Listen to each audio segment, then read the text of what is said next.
Hello, English learners. Welcome back to English Pod. My name is Marco. And I'm Erica. And today with Erica, we're bringing you a great lesson about time. You need more of it. We need more time, Yeah. right? So we're going to be teaching you how you can ask for more time. If you're working on a project at work and you can't finish it on time, you have to ask your boss for more time. Right. So today in our dialogue, Casey needs more time to put together a press kit. What's a press kit? Good question. A press kit is something the marketing department will put together. Basically pictures, logos, information about the company. So when a newspaper or a magazine wants to write an article about them, so they have something already prepared that they could give the newspaper or magazine. Okay. Okay, so let's listen to our dialogue for the first time. And as always, it's going to be at a normal speed, so it might be a little bit difficult to understand. We'll come back in 1 minute and tell you about some of the key language.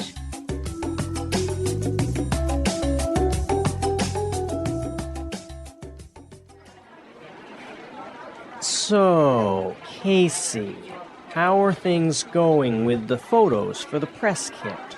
Yeah, I've been meaning to talk to you about that. I might need to ask for an extension on that deadline. You've had over a month to get this finalized. Why are things delayed? Well, the thing is, we ran into a lot of problems. I'm not looking for excuses here. I just want to get this finished on time. I know, and I apologize for the delay. But some things were just beyond my control. I had trouble booking the photographer, and then Michael was sick for 3 weeks, so I couldn't include him in the photos. And the design team lost all the files, so I had to redo the pictures. I'm not going to put this off any longer, Casey. I want those photos ASAP. All right, so Casey is in trouble, I think. Yeah, I think her boss is pretty upset. Yeah. Well, let's take a look at some of the language that we saw in this dialogue in Language Takeaway. Language takeaway. First word today is deadline. Deadline. Deadline. Deadline. So, Erica, what's a deadline? It is the last possible date to do something. So, for example, when we were in school, our teacher would send us homework and say it was for Friday. So the deadline was Friday. Right? Or when you're at work, you have projects that you have to finish by a certain date. That's your deadline. Exactly. Okay, let's look at our next word. Extension. Extension. Extension. Extension. So extension and deadline go together, right? Exactly. If you can't reach your deadline or you can't make your deadline, you must ask for an extension. An extension. So you ask for more time. Yeah, an extension is moving the deadline in the future. All right, interesting. Let's look at our next word. Ran into. Ran into. Ran into. Ran into some problems. So we ran into some problems in this dialogue. Let's listen to some more examples of run into so we can understand the meaning. Example 1. We ran into a storm on our way home. Example 2. If you're not careful now, you're going to run into a lot of problems later. Example 3. I ran into some trouble with my computer. Okay, good example. So it's clear now, right? Right. If you run into problems, you meet some problems. Right. Many students say it in that way. I met some problems. Yeah, but that's wrong. Right. So you would say I ran into some problems. Right. I met some problems is wrong, wrong, wrong. Okay, don't say met some problems. I ran into some problems. I ran into. Okay. And our last word for language takeaway, delayed. Delayed. Delayed. Delayed. So when something is delayed, it's Late. late. And the opposite is, On time. yeah. So your flight was delayed. Or your flight was on time. The project was delayed. Or your project was on time. Clear. All right. So now let's go back to the dialogue. Let's listen to it again. And this time it will be a little bit slower so you can understand some of these phrases we just talked about.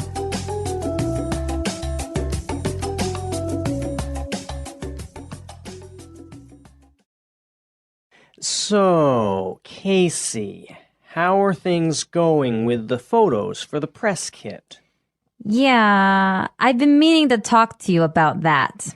I might need to ask for an extension on that deadline. You've had over a month to get this finalized. Why are things delayed? Well, the thing is, we ran into a lot of problems. I'm not looking for excuses here. I just want to get this finished on time. I know, and I apologize for the delay. But some things were just beyond my control. I had trouble booking the photographer. And then Michael was sick for 3 weeks, so I couldn't include him in the photos.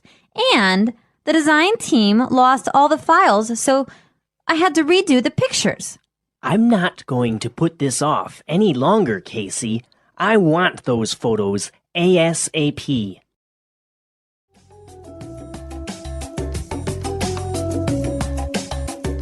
Okay, so there were some really useful phrases that we saw in this dialogue. Yeah, some wonderful phrases that you can use when you want to ask for more time. Okay, so let's look at these phrases in Fluency Builder. Fluency Builder. All right, what's our first phrase? I've been meaning to talk to you. I've been meaning to. I've been meaning to. Okay, we have some really great examples of how you can combine I've been meaning to with different verbs. Yep, let's listen. Example 1. I'm sorry I haven't called you yet. I've been meaning to, but I've been busy. Example 2. I've been meaning to tell you, but John quit yesterday. Example 3. I've been meaning to see that film for a while. I've been meaning to go to that restaurant, but I haven't had time. So you've been wanting to for a long time. Right. I've been thinking about it. I've Yeah. been planning to do it. But you just haven't done it. I haven't done it. Maybe Yeah. because I haven't had time or money. Mm-hmm. Okay. Good phrase.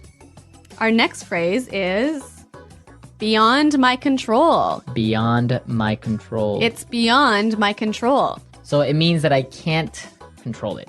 You can't do anything about it. Can't do anything about it. The weather is beyond my control. Right. Or relate with this project because Jane was sick for 1 month. It was beyond my control. Okay. It wasn't your fault. No. Okay. And our last phrase for Fluency Builder, put this off. Put this off. Put this off. Put this off. So let's listen to some more examples of put this off before we explain the meaning. Example 1. I've been putting off this project for a week, and it's due tomorrow. Example 2. Can we put off our meeting till next week? I'm too busy right now. Example 3. I've been putting off my email all day, and now I have 50 messages to respond to. So, Marco, when you put something off, you. Leave it for later, Okay. right? So maybe I have to write a report today, but I'm going to put it off till tomorrow. So, you're going to do it tomorrow. I'll do it tomorrow. Okay, so we've seen some really great words and some really good phrases. So now let's listen to our dialogue for the last time, and then we'll come back and talk some more.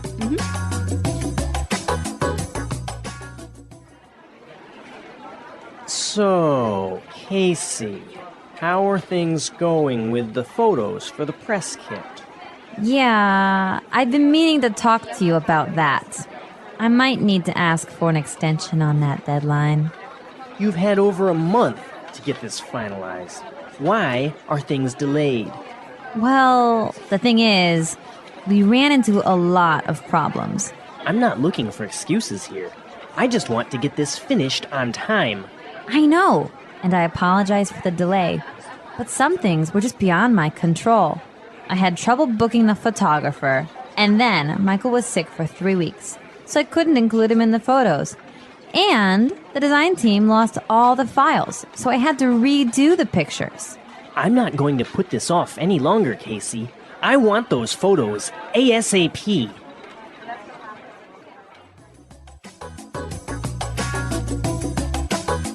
Well, Marco, do you think that Casey's reasons for being late are good? I think so, because it wasn't really her fault, the whole situation with the photographer. And then one of her co-workers was sick for 3 weeks. Yeah. It's not really her fault, right? Right, but maybe the boss thinks that she's making excuses. Yeah, maybe she's making excuses. That's really common. Like, for example, when we were kids, you would say, oh, my dog ate my homework. Right, but that really happened to me once. Your dog ate your homework? My cat ate my homework. Your cat ate your homework? Yeah. And what did your teacher say? Well, actually, I was a really good student, so my teacher believed me.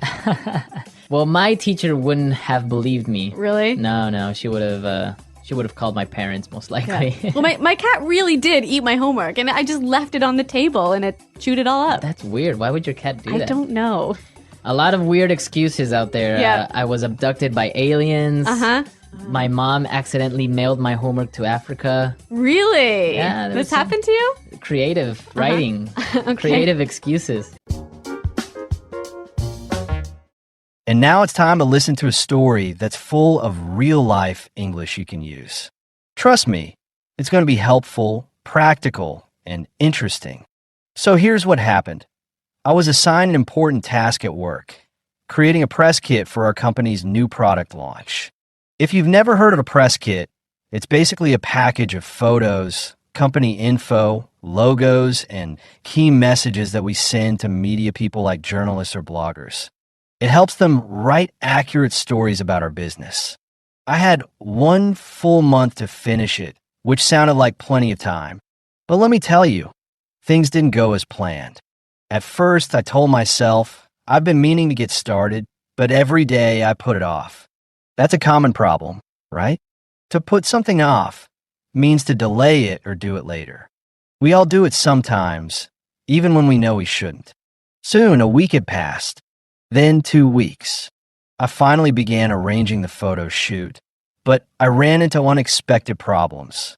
That's another useful phrase, ran into problems. It means I faced or encountered problems, not that I physically ran into them. I couldn't book the photographer I wanted, and then one of my coworkers who needed to be in the photos got sick. My deadline was getting closer every day, and I started to panic. A deadline is the final date by which something must be finished. Missing a deadline can be a big deal, especially in the professional world. So I decided to talk to my manager. But how do you ask your boss for more time without sounding irresponsible? That's where good English and good attitude comes in. So I walked into my manager's office, took a deep breath, and said, I've been meaning to talk to you about the press kit. That phrase, I've been meaning to, is a polite and natural way to introduce something you should have said earlier. It shows that you've been thinking about it, even if you haven't acted on it yet. My manager looked up from her screen and raised an eyebrow. I continued, I might need to ask for an extension on the deadline. That's the key sentence. Ask for an extension means to request more time to complete something. It's a very common phrase in both school and work. Now, I was nervous. No one likes to admit they're behind schedule. She replied, You've had over a month. Why are things delayed? Delayed means something is late or didn't happen on time. I explained as calmly as I could. Well, we ran into several problems. The photographer was unavailable. Then Michael got sick and couldn't be in the photos. And when we finally had everything ready, the design team accidentally deleted the entire file set. My manager frowned. I'm not looking for excuses, she said. I just want this done on time. I understood that completely. In business, time really matters. But sometimes, things are truly beyond your control, another important phrase. When something is beyond my control, it means it wasn't your fault and you couldn't stop it from happening. That's exactly how I felt. Still, I apologized. I said, I know this sounds like a lot of excuses, but some things were just out of my hands. I'm doing my best to fix it. Using polite, honest, and clear language helped me stay professional, even in a tough situation. After I explained everything, there was a short silence. My manager looked at me seriously and said, I'm not going to put this off any longer. I need those photos ASAP. That phrase, put this off, means to delay or postpone something. And ASAP stands for as soon as possible. It's a common business expression that means right away or very soon. I nodded and said, understood. I'll stay late if I have to. I just need a little more time to finalize everything. The word finalize means to finish something completely, to make all the final decisions and complete the last steps. She still didn't look happy, but she agreed. You have 2 more days. No more delays. I thanked her and got right to work. I contacted a new photographer, rescheduled the photo shoot, and asked another coworker to step in for Michael. I didn't waste a single minute. I had learned my lesson. If something's important, don't put it off. Get started early. Ask for help when needed, and always communicate clearly with your team. I also learned that if you run into problems, and you will, it's better to speak up early rather than wait until the last minute. Many people feel nervous about asking for an extension, but if you're honest, polite, and explain the situation well, people usually understand. Also, always take responsibility. Don't say it's not my fault. Instead, say something like, some issues were beyond my control, but I'm doing everything I can to make it right. This shows professionalism and maturity, and it builds trust. Even in difficult moments, strong, clear English can help you stay calm and focused. Over the next 2 days, I worked harder than ever. I stayed late at the office, skipped lunch, and focused completely on finishing the press kit. I made sure all the new photos were clear and professional. I double-checked every logo and made sure the company information was updated and accurate. I didn't want any more problems. I was determined not to miss the new deadline. That word, determined, means I was fully committed and wouldn't give up. On the morning of the deadline, I printed a fresh copy of the press kit and saved everything in multiple places on my computer, on a USB drive, and in the cloud. This time, I was prepared. I walked into my manager's office and handed it to her. She flipped through the pages slowly. Then she looked up and said, "Good job. It looks great." I smiled with relief. That was one of the most stressful projects I'd ever handled, but I learned so much. I learned how to handle pressure, how to talk professionally when asking for more time, and how important it is to be responsible, even when things go wrong. In English-speaking workplaces, it's very important to communicate clearly. If you need help, ask. If you're late, apologize sincerely. Use phrases like, "I apologize for the delay," or "I take full responsibility," to show respect and maturity. And don't forget to say thank you when someone gives you more time or support. Being polite and professional is just as important as doing good work. I also realized that delaying something, putting it off, can create bigger problems later. So now, when I hear myself say, "I've been meaning to do that," I stop and ask myself, why not now? Because in the workplace, time matters, and good communication matters even more. Looking back, that press kit project turned out to be more than just a work assignment. It was a personal lesson in responsibility, time management, and professional English. I had started off thinking I had plenty of time, and like many people, I kept putting it off. That's the danger of procrastination. But when things started to fall apart, when we ran into problems, I realized that reacting too late only made the situation worse. I also learned that good communication can really make a difference. Instead of making excuses, I focused on using clear, polite, and responsible language.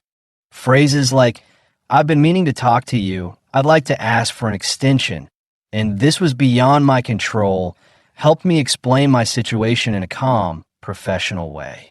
In English-speaking workplaces, people appreciate honesty and directness, but they also expect respect and accountability. And when I said, "I'll fix it," I meant it and followed through. In the end, Not only did I finish the press kit, but I also gained something more valuable: the confidence to face difficult tasks and the English tools to handle them. Now, whether I'm dealing with deadlines, making a request, or solving problems, I know how to express myself clearly and professionally. And that's a skill that will help me in every job, every project, and every conversation in the future. The English Pod Audio Review. Listen to the meaning, then say the vocabulary word. Group of photos, documents, articles, and information about a company given to reporters, newspapers, magazines, etc. Press kit. Intend. Plan to do something. I've been meaning to. Make a deadline longer. Extra time to do something. Extension.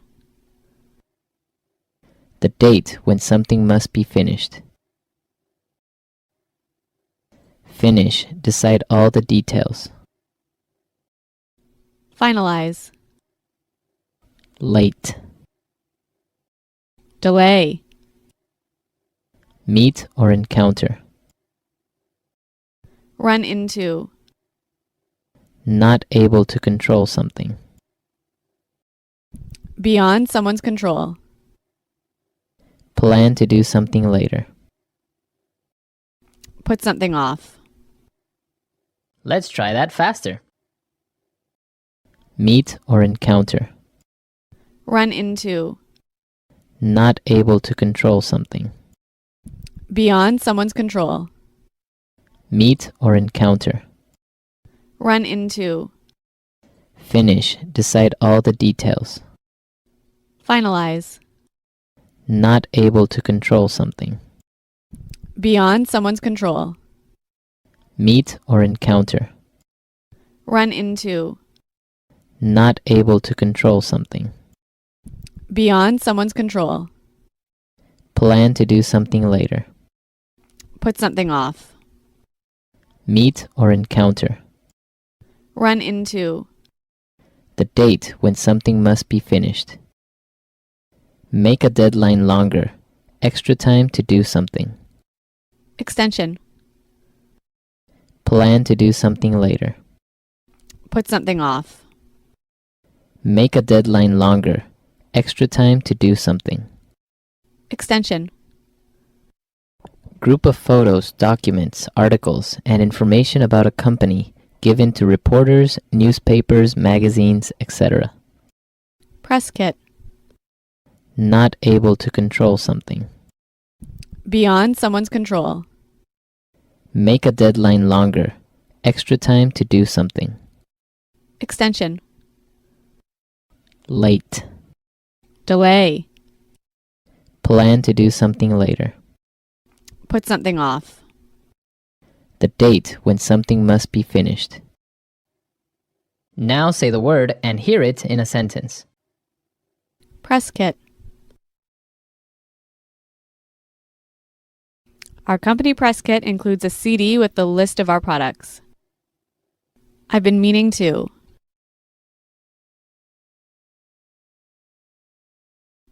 I'm sorry I haven't called you yet. I've been meaning to, but I've been busy. Extension.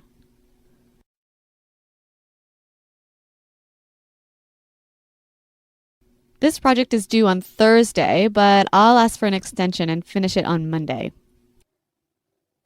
Beyond my control. There is nothing I can do about this weather. It's beyond my control. Put something off. You always put things off till the last minute. I've been meaning to.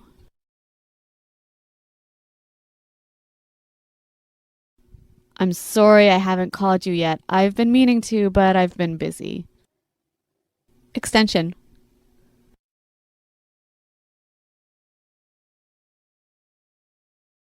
This project is due on Thursday, but I'll ask for an extension and finish it on Monday. Put something off. You always put things off till the last minute. Now listen to another useful story. Listen to the whole story. It's packed with real-life English that you'll want to use again and again. Last month at work, I was given a very important project. I was responsible for creating a brand new press kit for our company, something professional and polished that we could send to reporters, magazines, and websites. If you don't know, a press kit is a package of materials like photos, logos, company facts, and background information. It helps the media write about a business without having to ask too many questions. I felt confident when I first got the assignment. I looked at the deadline and thought, I have more than enough time. That word, deadline, is very important in business English. It means the last possible day you can finish a task. Miss it, and you're in trouble. At first, things moved slowly, but surely. I scheduled meetings, gathered ideas, and even contacted a photographer to take some professional photos of our team. But soon, little problems started popping up. The photographer had to cancel. Twice. Then one of our main team members, Michael, got sick. Really sick. And since he was supposed to be in the photos, I couldn't move forward without him. Every day I thought, I'll fix this tomorrow. That's one of those tricky habits. Putting things off. In English, when you put something off, you delay it or postpone it. It's not always bad. Sometimes it's necessary. But sometimes you just end up running out of time. That's when I realized something. I was going to miss the deadline. I felt nervous, anxious even. I had to speak to my boss and ask for something nobody wants to ask for, an extension. That means asking for more time to finish the task. It's not easy. It can feel embarrassing, especially when you've had plenty of time but didn't expect all these problems to come up. Still, I had no choice. I had to explain myself clearly, politely, and professionally. So I started planning what I would say. Not just the facts, but how to say them. Because in English, especially at work, how you say something is just as important as what you say. The next morning, I walked into the office early. I sat at my desk, took a deep breath, and opened my email. I had written a message to my manager the night before, but I didn't send it. I wanted to speak in person. That's often better when you're asking for something serious, like a deadline extension. In English, one polite way to start a difficult conversation is by saying, I've been meaning to talk to you. This phrase shows that the topic has been on your mind for a while. It's not sudden or rushed. So, when I finally walked into my manager's office, that's exactly what I said. I've been meaning to talk to you about the press kit, I began. I could see the curiosity, or maybe concern, on my boss's face. I continued. I might need to ask for an extension on the deadline. Let's pause here for a moment, because this situation teaches an important structure in business English. When you need to request something difficult, like more time, it's best to use polite and indirect language. Saying, I might need to, or would it be possible to, is much better than saying, I can't do it on time. Softening your language helps keep the conversation professional and respectful. My manager looked surprised. You've had over a month to finish this. Why is it delayed? That word, delayed, means something didn't happen on time. In this case, it referred to the press kit not being ready by the due date. Now came the hard part, explaining everything without sounding like I was making excuses. In English-speaking work culture, people respect honesty, but they don't like it when you try to shift blame or avoid responsibility. So I explained carefully. The thing is, we ran into a lot of problems. That phrase, ran into, is very useful. It means you encountered or met problems unexpectedly. For example, I ran into traffic this morning, or we ran into technical issues during the meeting. It sounds much more natural than saying, I met problems, which is not correct in English. I listed the issues one by one. The photographer canceled, then Michael was sick for 3 weeks, and after that, the design team accidentally lost the photo files. I had to start over. I added, I understand this is frustrating. I take responsibility for my part in the delay. But some of these things were beyond my control. That phrase, beyond my control, is powerful. It shows that even though I was managing the project, certain problems happened that I couldn't prevent or fix immediately. Weather, illness, system errors, all of those are examples of things beyond our control. My boss stayed quiet for a moment. I knew it was a lot to take in. But I also knew I had done the right thing by being honest and clear. Then came the moment of truth. Would I be granted an extension? Or would I be told to finish the project immediately, no matter what? Whatever happened next, I had learned an important lesson: how to ask for more time in a respectful, responsible way, using real, useful English. My boss looked at me with a serious expression. I could tell she was not thrilled about the delay, and honestly, I couldn't blame her. In many professional environments, especially English-speaking workplaces, time management is extremely important. Deadlines are seen as promises. And when you break a promise, people want to know why. She finally spoke. "I'm not looking for excuses," she said. "I just want to get this finished on time." That phrase hit me. Not looking for excuses. It's something managers often say when they feel a task could have been handled better. It doesn't mean they don't understand your situation. It just means they want results, not reasons. In English, this kind of direct language is common in business. It might sound a little cold, but it's usually not personal. I nodded and answered calmly, "I understand. And I apologize for the delay. I take full responsibility for how things turned out. But some things were truly beyond my control." That phrase again, beyond my control, it's useful, but you have to be careful with it. You shouldn't use it as a way to avoid accountability. Instead, use it to explain that you tried your best, but some events were simply unpredictable. I gave more details. Michael's illness was unexpected, and I didn't want to leave him out of the press kit photos. Then the photographer became unavailable, and when the design team lost the files, I had to redo everything from scratch. From scratch, that's another great English phrase. It means starting over completely from the beginning. For example, we had to rewrite the report from scratch, or I lost my recipe and had to make the dish from scratch. It often carries a sense of frustration, but also effort and hard work. I continued. I'm not trying to shift the blame. I know some things could have been done faster, but I've been working hard to fix every issue. That's why I'm asking. Just a short extension would allow me to deliver the quality we expect. As I spoke, I remembered another expression we often use in English. It's better to be honest than perfect. Sometimes we try too hard to appear flawless, but real respect comes from clear communication and taking ownership when things go wrong. After a pause, my boss sighed and said, "Fine, I'll give you 3 more days. But I want that press kit finalized and ready to go by then." Now, here's another key vocabulary word, finalized. In business English, to finalize something means to complete every detail so that no more changes are needed. You might finalize a report, a contract, a design, or, like me, a press kit. I thanked her sincerely and promised to complete everything on time. And in that moment, I felt 2 things. First, relief, because I got the extension I needed. But second, pressure, because now I absolutely had to deliver. As I walked back to my desk, I realized how powerful words can be, especially when you're under stress. If you use the right expressions, show responsibility, and stay calm, you can turn a difficult situation into a moment of trust and progress. Back at my desk, I felt the weight of the 3-day extension.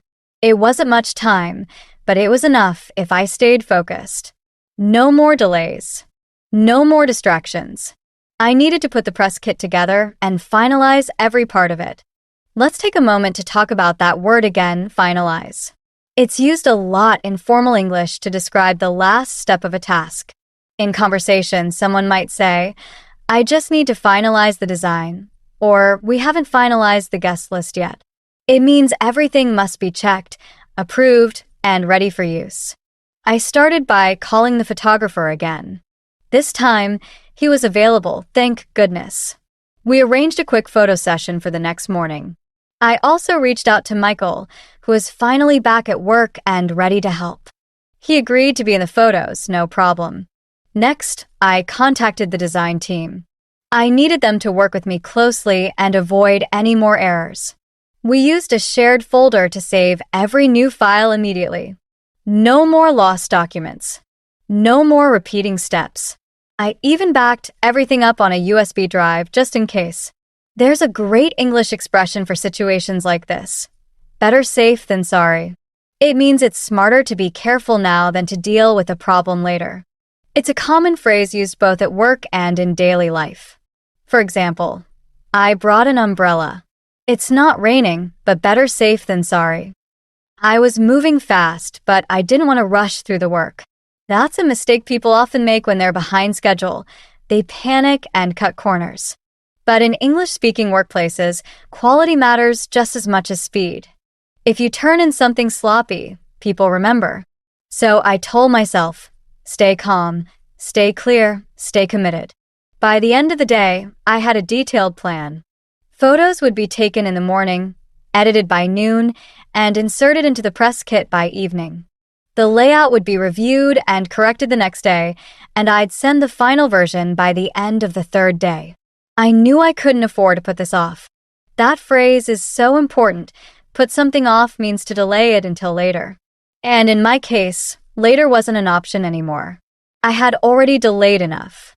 Sometimes, when you're under pressure, you realize just how much time you waste by putting things off. We often say things like, I'll do it tomorrow, or I'll start next week. But real progress comes when you take action, not when you wait for the perfect moment. So that night, I stayed a little longer at the office. I organized files, double-checked lists, and prepared everything for the next day. And for the first time in a while, I felt in control. I was tired, sure, but I was also motivated. Because I knew this. When you fall behind, you have two choices: complain about the problems, or take charge and fix them. And I had already made my choice. The next morning started early, earlier than usual. I was at the office before sunrise, coffee in hand, checklist open, and determined to finish what I started. The photographer arrived on time, and thankfully, so did Michael. The photo session went smoothly. We kept it short, professional, and focused. I even cracked a few jokes to help everyone relax and smile naturally for the camera. That's a tip worth remembering. In business photography, a relaxed team looks more trustworthy and relatable. By mid-morning, I had the raw photos saved and backed up in 3 places. That's another thing I learned. Never rely on just one copy of important files. In English, we often say, don't put all your eggs in one basket. It's a common proverb that means you shouldn't depend on only one plan, tool, or solution. Always have a backup. Next came the editing. I worked closely with the design team, making sure the photos looked sharp, clean, and professional. I reviewed every page of the press kit, the company summary, leadership bios, contact info, and brand guidelines. Everything had to be perfect. This wasn't just about fixing a delay. This was my reputation on the line. That's something every English learner should understand. Your work speaks for you. Especially in professional settings, people judge your reliability, attention to detail, and even your communication skills based on the work you produce. If you submit something sloppy, people assume you're careless. But if you deliver high-quality work, even if it's late, they remember your effort. As we polished the final layout, I noticed one of the headlines was missing a key word. I fixed it immediately. Another phrase didn't sound quite right. Too stiff. Too formal. I rewrote it using natural, confident business English. That's another skill worth practicing, knowing how to write clearly and persuasively. For example, instead of saying, "We aim to develop improved solutions," I changed it to, "We create smarter solutions that help our clients grow." Same message, but much stronger impact. By the time I left the office that day, the press kit was nearly done. I just needed one last round of proofreading. I asked a colleague to give it a fresh look. That's something smart professionals do, get a second pair of eyes. In English, we say, "I need a second opinion," or "Can you take a look at this?" It helps you catch small mistakes and improve clarity. That night, I slept well for the first time in days. Not because the job was easy, it wasn't, but because I knew I had handled the situation with responsibility, clarity, and persistence. And I kept thinking about one phrase I had read in a leadership book: good professionals meet deadlines. Great professionals communicate clearly when they can't. That phrase stuck with me because sometimes success isn't about being perfect. It's about being honest, adaptable, and ready to take ownership when things go wrong. On the final morning of the extension, I woke up early, made myself a strong cup of coffee, and reviewed the checklist one last time. Everything was in place. Photos edited and cropped, company profile double-checked, brand colors and fonts matched, and all contact details verified. I had asked 3 different people to review it for errors, and they all gave the thumbs up. I was ready. Now, there's a simple but powerful phrase in English: to tie up loose ends. It means to finish the last small tasks of a bigger project, the final touches that make everything complete. That morning was all about tying up loose ends. I formatted the document for both print and digital versions, added clickable links to the online file, and made sure the file names were clean and professional. No final_final_ Ariel version 2. Docs nonsense. That might sound funny, but it's a real issue. In many offices, people get lazy with file names, and it causes confusion later. In professional English, we use terms like final version, approved copy, or client-ready draft to describe files that are ready to go. These small details, clean formatting, logical file names, organized folders, say a lot about your work ethic. I emailed the final press kit to my manager by noon with a short but clear message. Subject: Final press kit, complete and delivered. Hi, Sarah. Attached is the final version of the press kit. All images, brand materials, and company info have been carefully reviewed and finalized. Please let me know if you'd like any adjustments. Thanks again for your patience. Best regards. That's a useful format for professional emails. Keep it simple, polite, and confident. In English-speaking work culture, long, emotional explanations aren't necessary. Clear communication is more appreciated. Just a few minutes later, I received her reply. Thanks for your work on this. I'm reviewing it now, but it looks great so far. Good recovery. That phrase, good recovery, meant a lot to me. It told me she recognized the effort I had made to fix the situation and deliver on my promise. And honestly, it felt better than hearing, good job. Because I hadn't just done a good job. I had turned a delay into a success. I took a short break after that, a walk outside, just to clear my head. And while I walked, I thought about everything this experience had taught me. It wasn't just about deadlines, emails, or file formatting. It was about trust, communication, and professionalism. And it was also about the language I had used, how the right phrases helped me explain problems, ask for more time, and rebuild confidence. English isn't just about grammar and vocabulary. It's about connection, clarity, and showing others who you are, even in stressful situations. And for me, this press kit project became a lesson I'd never forget. Later that week, our press kit was sent out to several media contacts. A few days after that, our company was featured in a well-known online business magazine, complete with our logo, team photos, and the exact messaging I had written. It felt amazing to see all that effort pay off. But something even more meaningful happened. At the end of the week, my manager called me into her office. I wasn't sure what to expect. Maybe feedback, maybe a new project. But she simply said, "I appreciate how you handled everything. You stayed calm, took responsibility, and turned it around. That's leadership." Leadership. I wasn't expecting that word.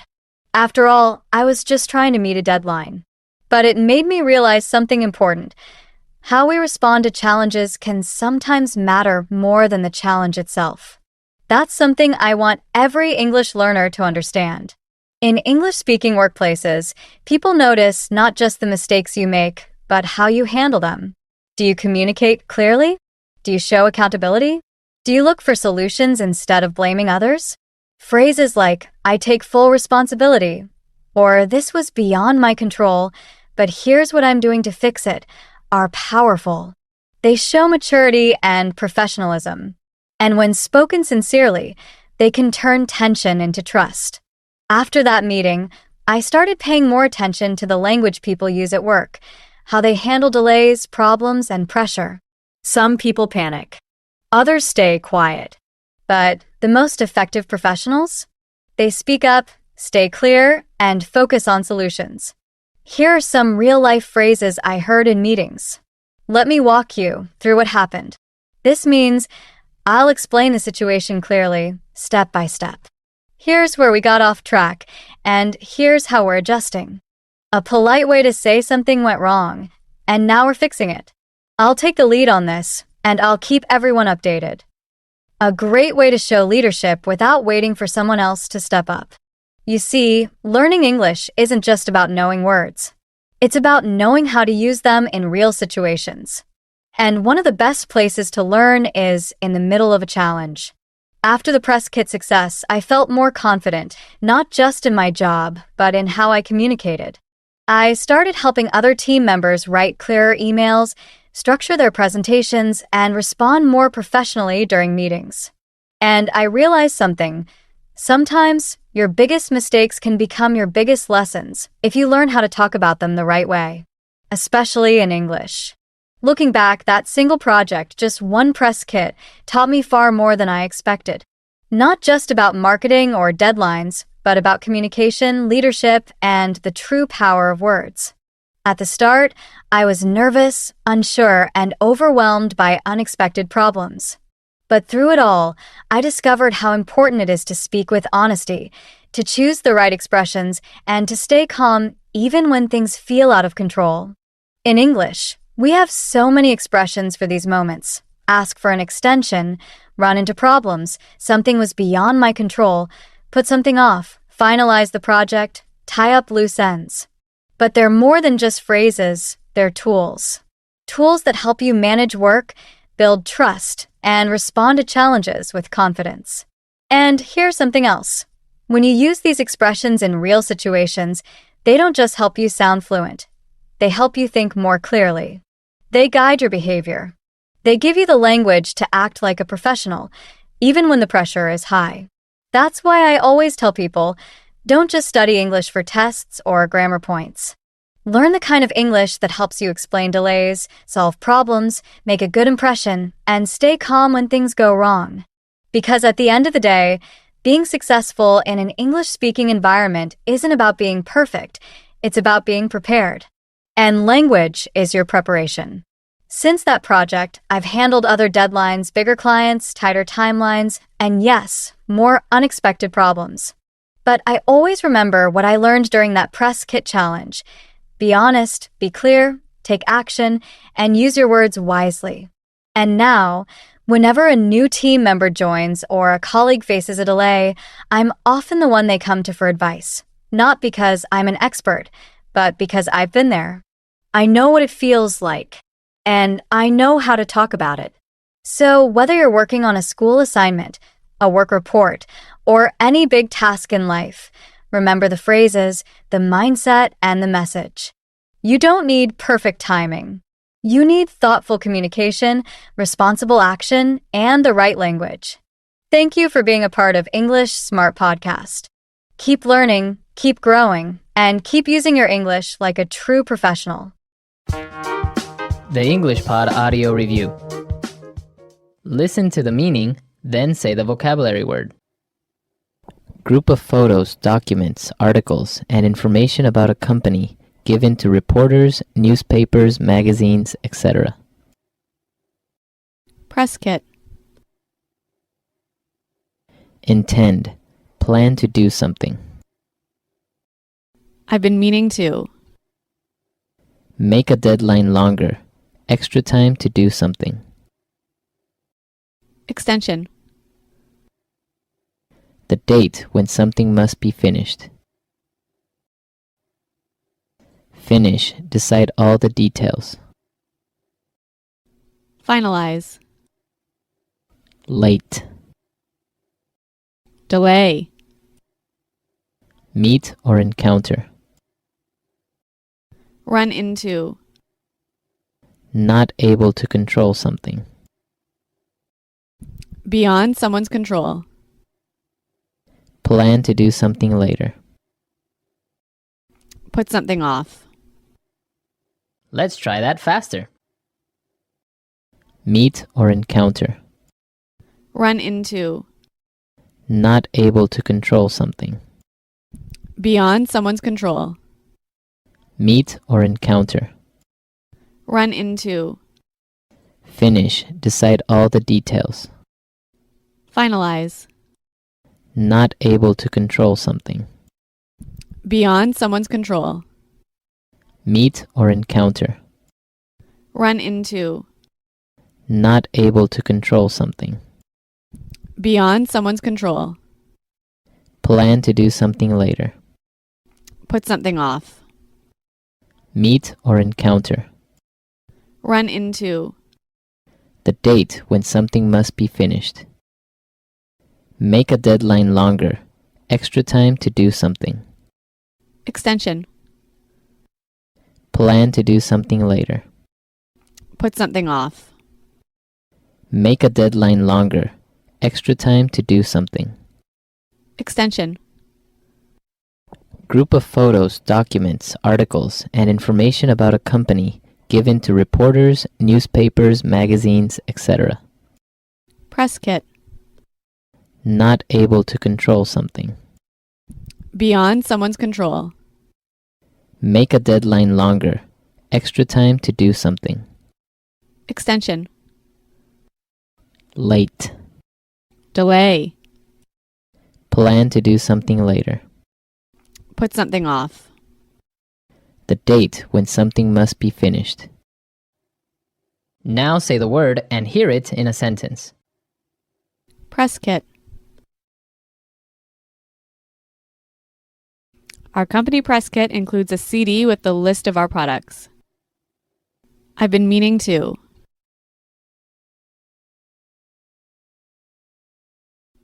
I'm sorry I haven't called you yet. I've been meaning to, but I've been busy. Extension.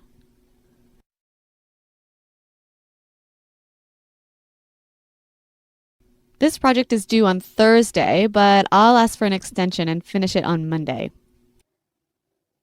Beyond my control. There is nothing I can do about this weather. It's beyond my control. Put something off. You always put things off till the last minute. I've been meaning to.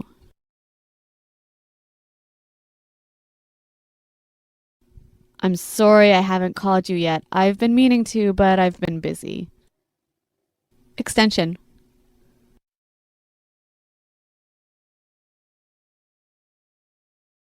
This project is due on Thursday, but I'll ask for an extension and finish it on Monday. Put something off. You always put things off till the last minute. Welcome to the Deep Dive. We're the show that digs into the really important stuff to keep you informed, maybe even, well, slightly ahead of the curve. Let's be honest, in our professional lives, time.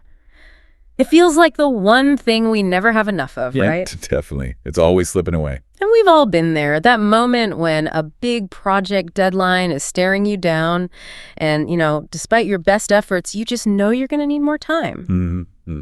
That sinking feeling. It's a classic professional problem. So today, we're diving deep, really deep into the art, the strategy of asking for an extension when things get delayed. Yeah, and it's not just about finding the right words, though. That's part of it. Right, sure. It's the whole communication approach. Our mission today is basically to give you the language, sure, but also the strategies to handle those, tricky talks with your boss, how to do it gracefully, powerfully, professionally. Wow. We've pulled together some really interesting sources for this. We've got practical communication examples like a dialogue scenario, and also a really compelling personal story, someone navigating real project delays. So we're aiming to extract more than just vocabulary here. It's about getting into a professional mindset, how to turn a potential mess into maybe something strategic. Okay, so let's paint the picture for you listening. Imagine you're working on something important. Let's say putting together a big press kit for a new product launch. You got a month. Seemed like plenty of time back then. Always does at the start, doesn't it? Exactly. But now the deadline's rushing towards you and things are, well, they're behind schedule. That little knot of panic starts tightening in your stomach. What do you do? Like, what's the very next step? How do you even start that difficult conversation without, looking bad? Yeah, how do you get the time you need and keep your professional standing? That's the challenge. So our main example features someone called Casey.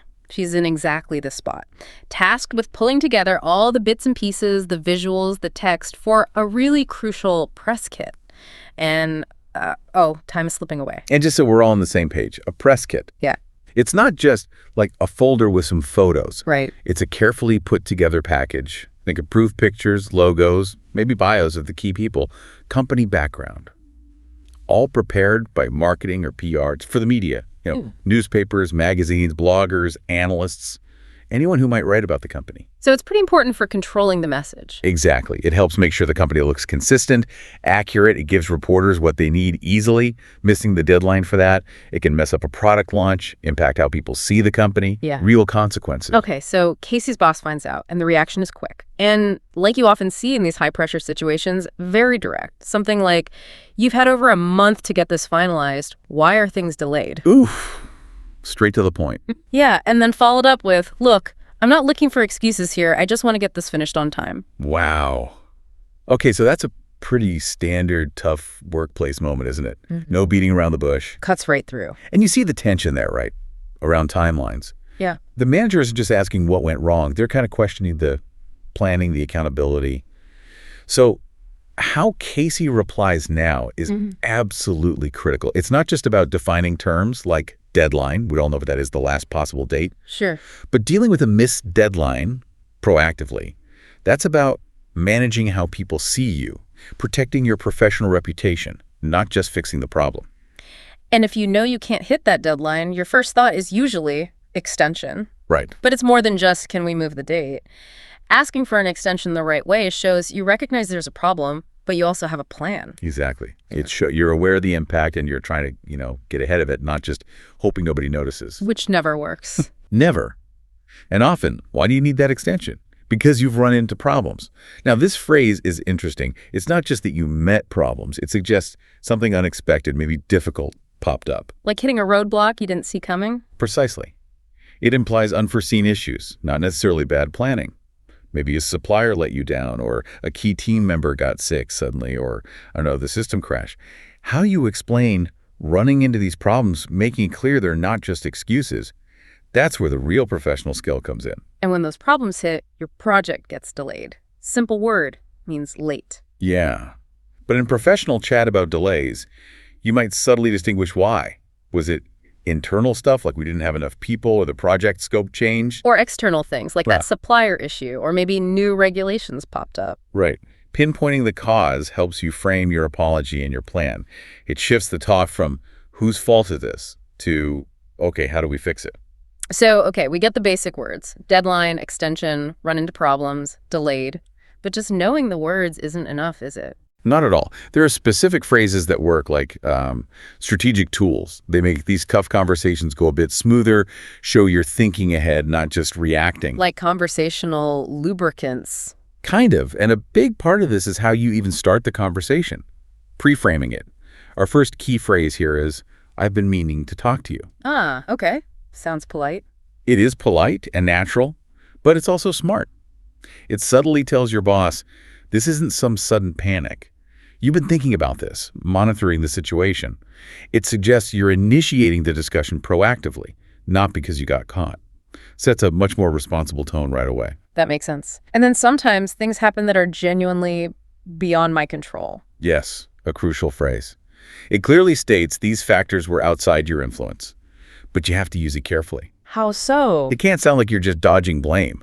You need to back it up with specific facts, like the key vendor suddenly went bankrupt, which was beyond my control, not just a vague, it wasn't my fault. Got it. Specifics matter. Helps the manager understand the real external issues without thinking you're just shirking responsibility for the whole project. Okay, and the last phrase from that initial dialogue, put this off. Right. Put this off just means delay, postpone, leave it for later. We're all guilty of that sometimes. Oh, absolutely. Yeah. But professionally, it might mean you had to prioritize something else that was screaming louder. The danger, like in the story we'll get to, is when putting things off lets problems pile up. So the strategic point is, if you catch yourself putting something important off repeatedly, that's a warning sign. Maybe reassess, or crucially, communicate potential delays before they become a crisis. Yeah, that trap of procrastination, it's so easy to fall into, isn't it? Human nature. But at work, the knock-on effects can be huge. They really can. All right, let's connect these ideas, the vocabulary, the strategic phrases, to that personal story you mentioned, the one about creating the press kit. So the person telling the story, they felt good at the start, got a whole month, plenty of time, but then started putting it off, did other things first. And the story is just perfect because it shows how easily delays start, almost sneakily. You feel confident, maybe you slightly underestimate how long things take or what could go wrong. Yeah. And then boom, you start running into unexpected problems, just like the narrator did. It wasn't just one thing. It was a whole sequence. The photographer they wanted, suddenly unavailable. A key colleague, this Michael guy, gets sick. And then the absolute worst, the design team accidentally deletes some crucial files. Right? Not just small bumps. These are major roadblocks, unforeseen stuff. So deadline getting closer, panic rising. The narrator decides, okay, I have to talk to the manager. And the source material really highlights how important the approach is here. It's not just that you ask, but how. It mentions good English and good attitude. Which translates to what in this context? Strategic communication. A proactive, accountable mindset, not whining, not blaming. So how did the conversation actually go down in the story? Well, they didn't just burst in saying, we have a problem. Yeah. They started carefully, strategically. I've been meaning to talk to you about the press kit. Using that phrase we talked about. Exactly. Signaled forethought, prepared the manager, and then came the request, phrased really politely, indirectly. I might need to ask for an extension on the deadline. Might need to ask. Very soft. Very. It's not a demand. It shows they understand it's a big ask. They're seeking agreement, not just stating a fact. And the manager's reaction. Predictable and fair, really. Yeah. You've had over a month. Why are things delayed? It's a results-focused question. Makes sense. And the narrator's explanation, it was honestly quite well done. They said, we ran into several problems, and then listed them. Photographer, Michael being sick, the deleted files. But, and this is key, they followed up with, I take responsibility on my part in the delay, while also adding that some things were beyond my control. So owning it, but also explaining the external factors. Precisely. It's that balance. Taking accountability for the outcome while providing the factual context. Much more credible than just making excuses. And the manager's response to that, still tough. Pretty direct. I'm not looking for excuses. I just want this done on time. Which, again, is common in business. It's not necessarily ignoring the problems, but it's shifting focus sharply. Okay, that happened. Now what's the solution? Get it done. Right. Focus on delivery. And the narrator's reply showed maturity. I understand, and I apologize for the delay. I take full responsibility for how things turned out, but some things were truly beyond my control. So repeating the apology and the responsibility, but gently reinforcing the context. Yes. It builds trust because the manager sees they're owning it, not just deflecting. It's a nuanced, professional way to handle it. So did they get the extension? They did. The manager said, fine, I'll give you 3 more days, but I want that press kit finalized and ready to go by then. Finalized, meaning completely finished, polished, no more tweaks needed. Exactly. Every detail locked down, approved, ready to ship. A clear, firm expectation. Okay, so the narrator gets 3 extra days. What happens next? Did they just breathe a sigh of relief? No way. They jumped into action. Immediately. This wasn't about getting more time to slack off. It was recovery mode. Got on the phone, found a new photographer, rescheduled the shoot, figured out how to cover for Michael, who was sick. They were absolutely determined, totally committed. Showing they were serious about using the time wisely. Absolutely. Proactive problem solving, right under the gun. That's impressive. And it went beyond just fixing the immediate issues. The narrator apparently started doing things differently, like adopting that better safe than sorry approach. How so? Saving everything everywhere. On the computer, a USB stick, the cloud, multiple backups. Basic risk management, really. Like that old saying, don't put all your eggs in one basket. Exactly. Have backups for your important stuff. Smart move, especially after that deleted files incident. And did the quality suffer with the rush? That's the interesting part. Apparently not. The narrator made a point to stay calm, stay clear, stay committed. They resisted the urge to just cut corners to meet the new, tighter deadline. Maintaining standards even under pressure, that shows integrity. It really does. And it paid off. Because the manager's final comment wasn't just, good job, it looked great, although they did say that. What else? They added, good recovery. Good recovery. Okay, that sounds significant. It is. It's huge. It means the manager saw beyond the initial delay. They recognized the effort, the resilience, the effective way the narrator fixed the situation. That recovery part is often more valuable than just hitting the original deadline perfectly. It's about how you handle the bumps in the road. Precisely. How you manage adversity. So pulling this all together for you listening, what's the big takeaway? It seems like good communication, strategic communication, can really be the difference maker here. Absolutely. It can prevent a small delay from snowballing into a major career issue. Using those phrases thoughtfully, I've been meaning to talk to you. I might need to ask for an extension. Being able to clearly explain when something was beyond my control with facts. These are real tools. They're tools for managing the work, yes, but also for managing your professional image, your reputation. Right. Because it seems, especially in English-speaking workplaces, people value that honesty and directness. They do. But crucially, they also value accountability. It's not about blame. It's about explaining clearly, saying what was out of your hands, sure, but also showing what you were doing proactively to fix things. That builds trust. Shows competence even when things go wrong. Exactly. It's not about pretending problems don't happen. It's about how you respond when they do. And that final point from the manager in the story, calling the narrator's actions leadership. That's powerful. It really is. It wasn't just about finishing the task. It was about stepping up, taking charge of a difficult situation, showing initiative when things got messy. That's often what separates people in their careers, isn't it? Not whether they face challenges, but how they react. Totally. Staying calm, owning it, finding solutions, those are leadership qualities. It shows you can handle complexity, deliver results even when things aren't perfect. And you actually hear versions of these communication strategies in meetings all the time, right? When people are dealing with unexpected issues. Well, for sure. Someone might say, let me walk you through what happened. That's a structured way to explain a problem clearly. Or maybe, here's where we got off track and here's how we're adjusting. Yeah, acknowledging the issue and immediately pivoting to the solution. Very effective. And showing ownership. I'll take the lead on this and I'll keep everyone updated. Right. Taking initiative, keeping people in the loop. These aren't just random phrases. They're advanced communication tactics for managing tricky situations professionally. Okay, so wrapping up this deep dive, it feels crystal clear that careful strategic communication is just, well, essential when you're facing delays at work. It really is. It's not just about the dictionary definition of words. It's about knowing how and when to use them in these, high pressure moments to keep trust and show what you're doing. Couldn't agree more. And those practical phrases we dug into, asking for an extension strategically, explaining how you ran into problems without making excuses, using beyond my control with evidence, understanding the risk of putting something off, and even terms like finalize or knowing when to tie up loose ends. These aren't just vocabulary list items. No, they're tools. Exactly. Tools for managing your workload, building trust, keeping your relationships with managers and colleagues strong, and tackling challenges with confidence, with maturity. So here's something to think about as we finish.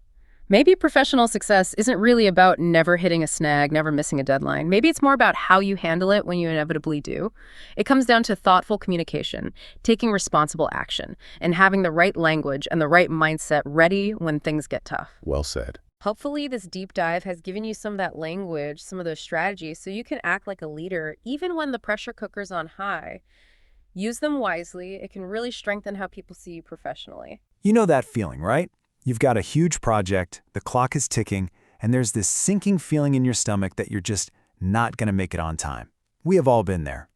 So today, we're going to break down exactly how to handle that super stressful conversation and ask for more time the professional way.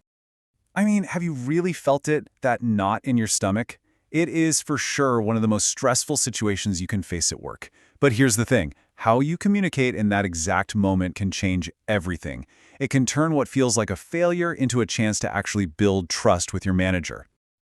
All right, to really see how this all plays out, let's follow a little case study. We're going to call our main character Casey. Now, Casey was given a really important task. She had to create a press kit for a big new product launch. So, what even is a press kit? Well, think of it as the official package of information you give to the media. You know, photos, company details, the key messages you want them to report. It's super important for making sure any news coverage is accurate and on brand. For Casey, this was a pretty big deal. And of course, with this project came a deadline. Casey had a whole month, which, at first seemed like plenty of time to get everything done. But, as we all know, even the best plans can just completely go sideways. What started as a straightforward task for Casey quickly started to fall apart, and it was because of a whole series of problems that she just did not see coming. Okay, so problem number 1, the photographer she had booked for the product photos, canceled at the last minute. Super frustrating, right? But okay, a manageable roadblock. She started looking for someone else. But then, disaster number 2 hits. A key colleague, Michael, who absolutely had to be in the photos, got sick, and he was out of the office for 3 whole weeks. Okay, now the timeline is getting seriously tight. And then, the final blow. After Casey finally got everything rescheduled and all the photos taken, the design team accidentally lost all the files. Every single photo, all that work, just gone. She had to start completely over from scratch. The deadline was now officially impossible. Now, how Casey described this situation is really important. She didn't just have problems, she said she ran into problems. It's a subtle difference, but it's a really natural way of explaining that you face difficulties you weren't expecting. And this brings up a really common mistake. A lot of people might say, I met some problems, which to a native speaker sounds a little unnatural. The phrase you want to use is, I ran into some problems. It just sounds so much more professional and fluent. Okay, so let's get to the most critical part, the actual conversation with her manager. Casey's probably panicking on the inside, but she prepares herself and walks into her boss's office. Let's break down the exact words she used, because they are brilliant. She starts with this really strategic opener, I've been meaning to talk to you. See, it's not an apology, it's just a calm, polite way to bring up a topic that, you probably should have talked about a little bit earlier. The strategy here is perfect. It signals that you're not just freaking out at the last second. This phrase shows you've been thoughtful, that the issue has been on your mind. That right there immediately sets a much more responsible and professional tone. Next up, she makes the actual request, but listen to how soft the language is. I might need to ask for an extension. That little word might makes all the difference. It's polite, it's indirect, and it's way less confrontational than just saying, I can't finish this on time. An extension is really just that, a request to move the deadline into the future. And you know what? Asking for one, especially when you do it the right way, is a totally normal part of doing business.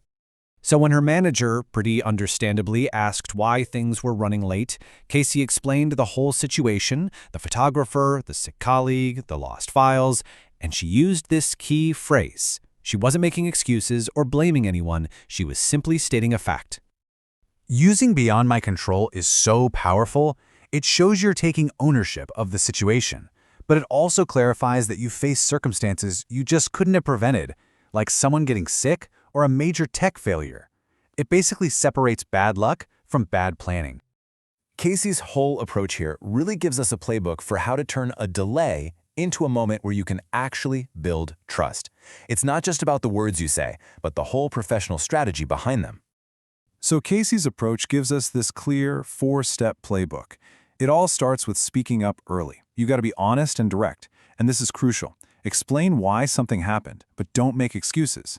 And then immediately take responsibility for the solution. This all really comes down to a big mindset shift. You're moving away from it's not my fault and moving towards I understand the issue, I sincerely apologize for the delay, and here's my exact plan to fix it. That kind of ownership is what really shows maturity and builds serious trust. So, what happened in the end? Well, because Casey handled it so professionally, her manager gave her a short extension.